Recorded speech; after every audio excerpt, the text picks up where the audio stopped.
Well, hello. Isn't this a funny place to meet? Well, welcome to the start of my trip around Europe. I've decided to go off for 5 weeks and, well, I just can't wait, to be honest. I'm so excited. And the train's just stopped and we're in France. So it's time for me to jump on. Gotta say, getting here was not fun at all. Every road I wanted shut. But finally I found a route that was open. I managed to filter as much as I could, and then I'll put it on the screen now. But the most annoying thing, just as I got to the Eurotunnel place, was of course shut. But someone came along and explained, no, that was only shut for lorries, and I, on a motorbike, could just continue.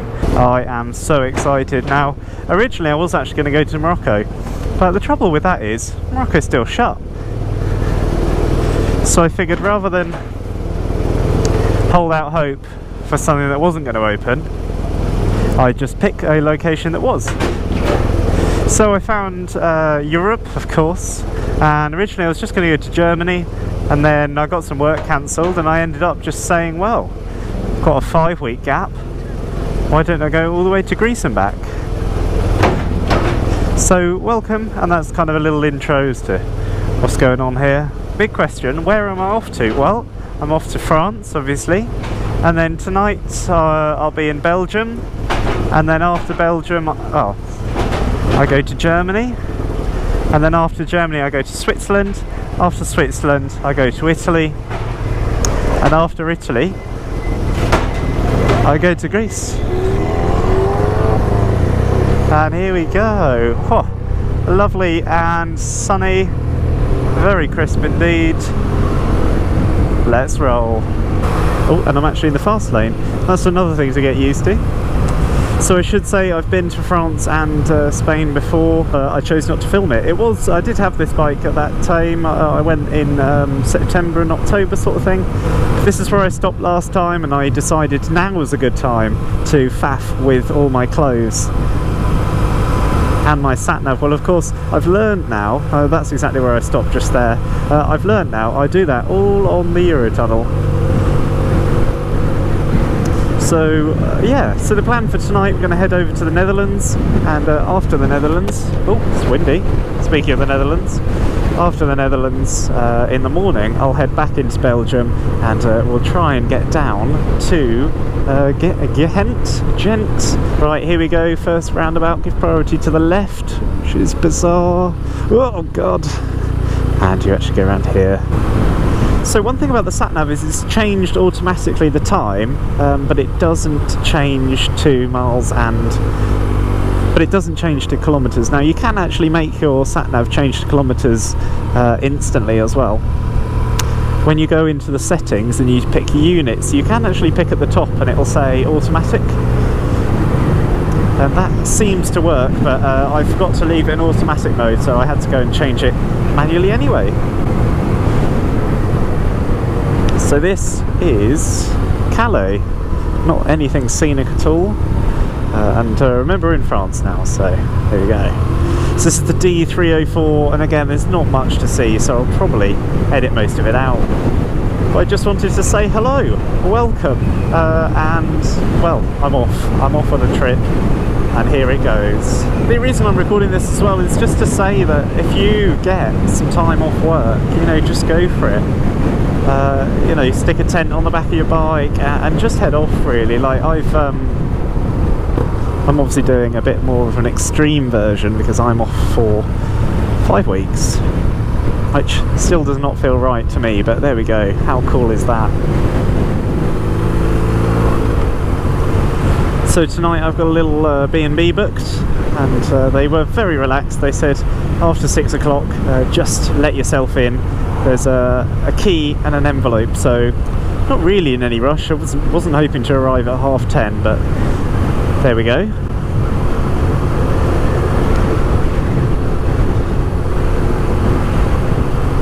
Now it's not quite summer yet, it's the 7th of April today, so we're going to have an idea of how warm it is, how cold it is, and things like that. But really I just wanted to get out on the bike, really, and just show that if you've got a little time or a lot of time, you can actually try and make the most of it. And again, if you've got a motorbike and you've insured it in the UK, 99% sure you've already got insurance for the EU, which is really, really helpful.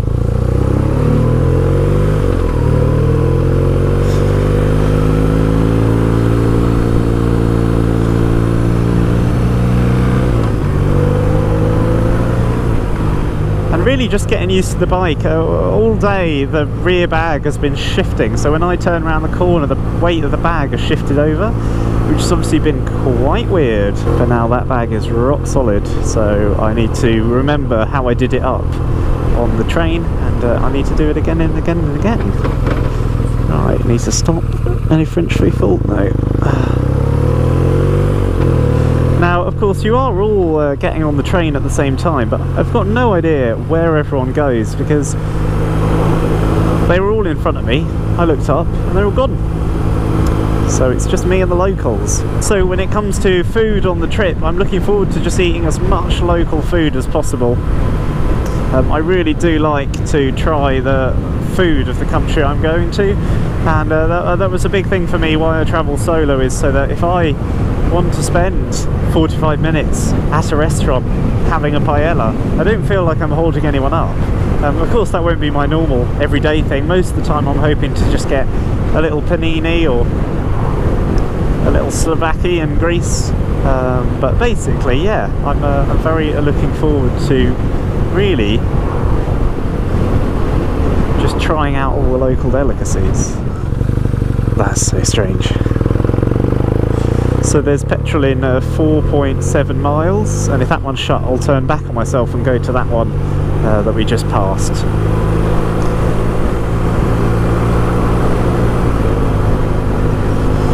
That's the sign I love to see, twisty roads for you and me.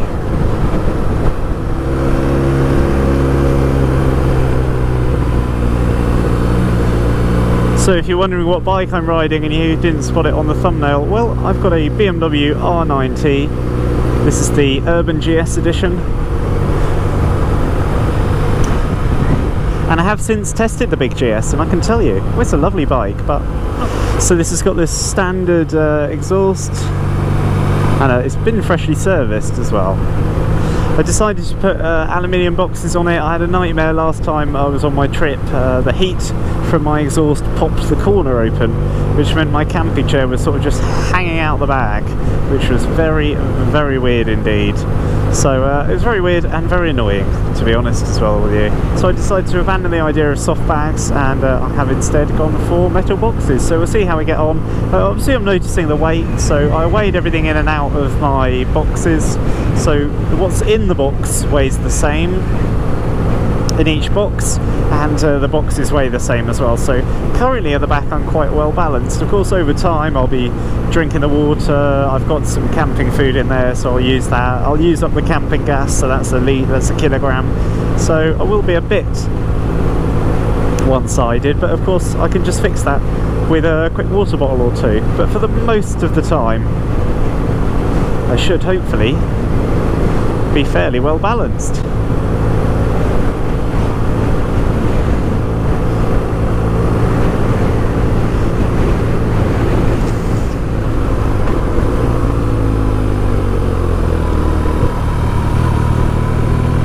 And of course I will get used to how to handle tight corners as well.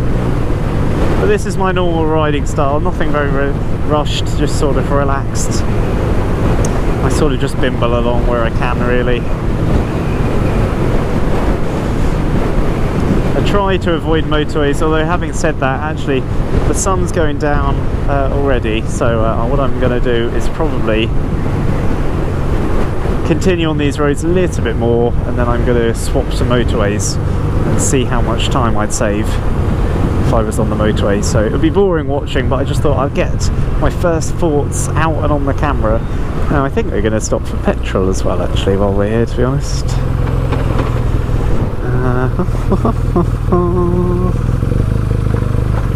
Oh, I want to go over there, mate. That's annoying.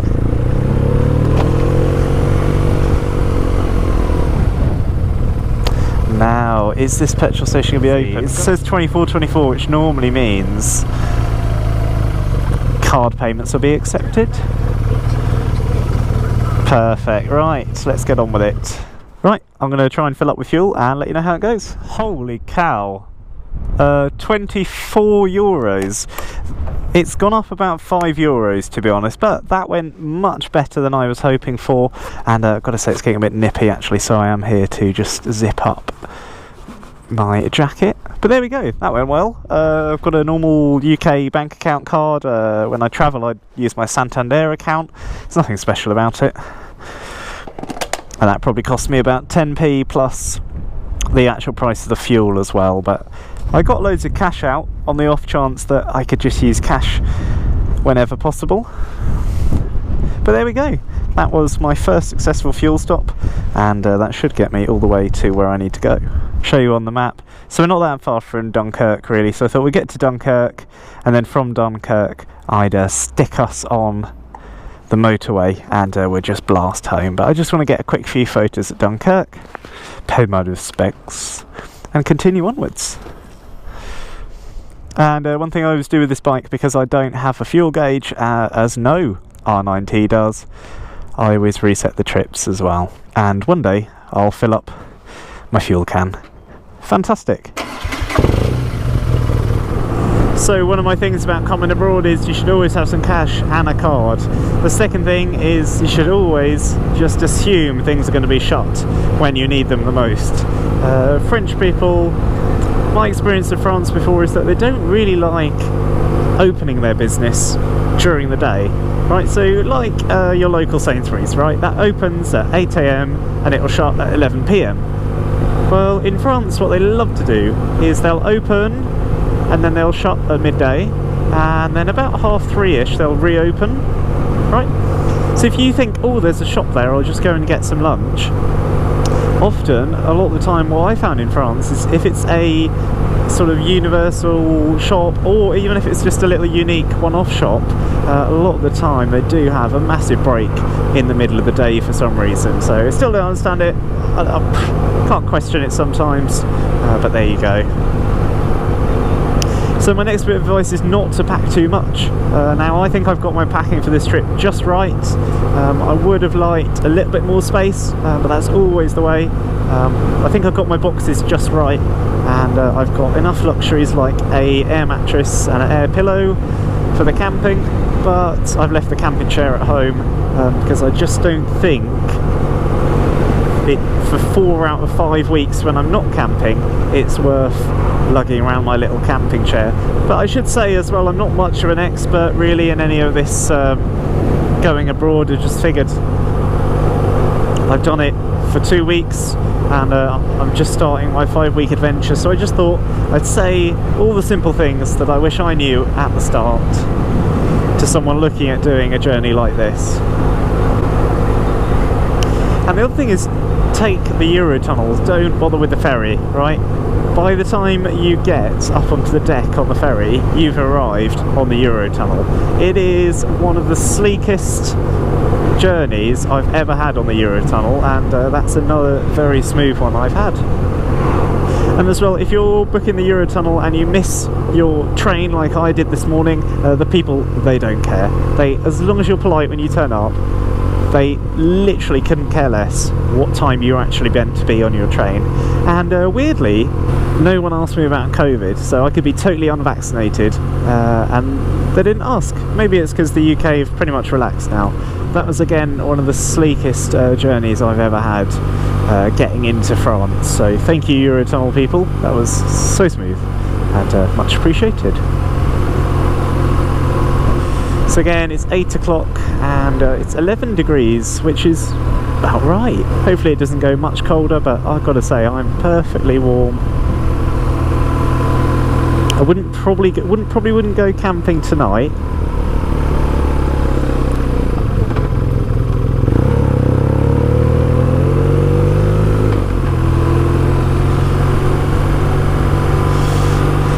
Yeah, probably wouldn't go camping tonight, to be honest. It is a bit cold for that. I've booked a hotel, and again I've booked it 120 kilometres away, but they were very, very nice, and they did say if you arrive after 6 PM, which is exactly what I'm doing, then not to worry really. There'll be a key with my name on it, and they'll see me at breakfast, which is really, really nice. And I've had that before.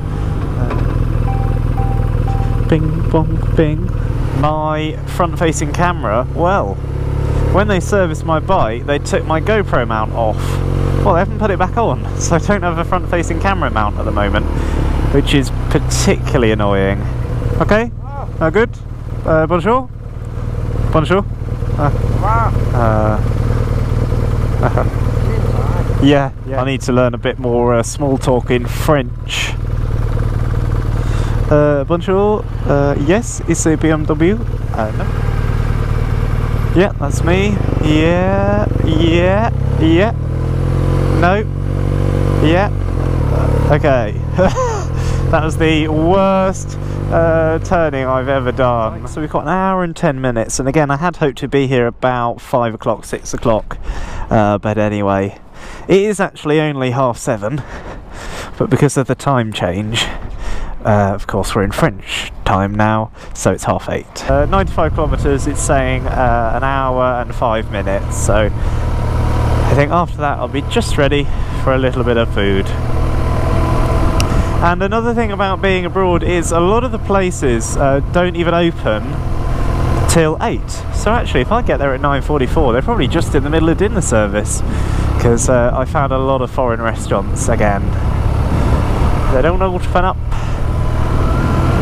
very early.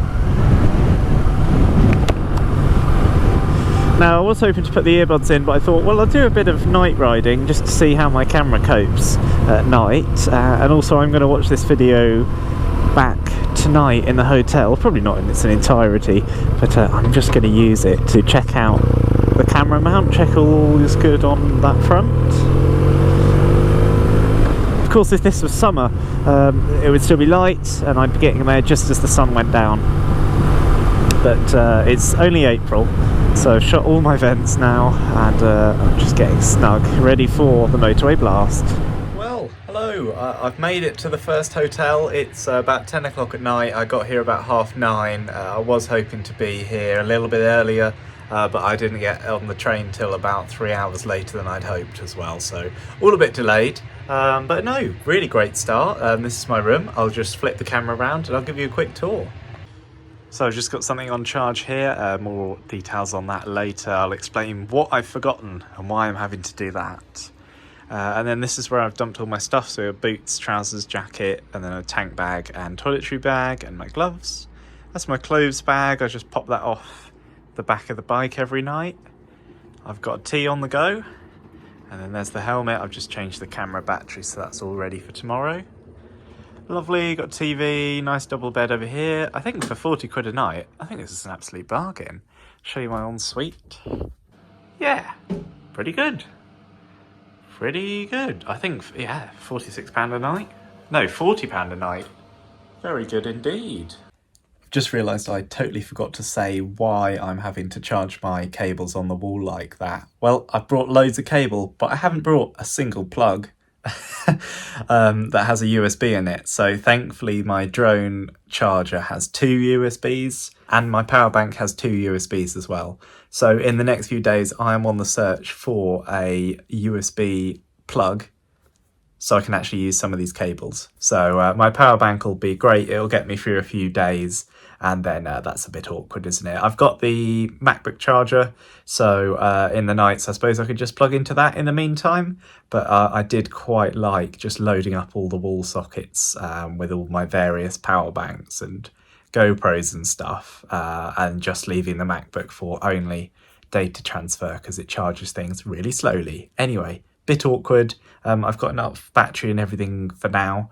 But in the next day or so, I'm going to need to find a petrol station that sells USB plugs. I'm sure there will be. I'm sure there'll be at every petrol station. But anyway, didn't think I'd forget that. And my head torch. It always lives in my camping kit, but I've taken it out for work so I could see what I was doing at work. And now I've realised I haven't put it back, so now I can't see what I'm doing at night. It's also when I'm unpacking the bike at night outside hotels and there isn't a security light, it is a bit hard to see what I'm doing.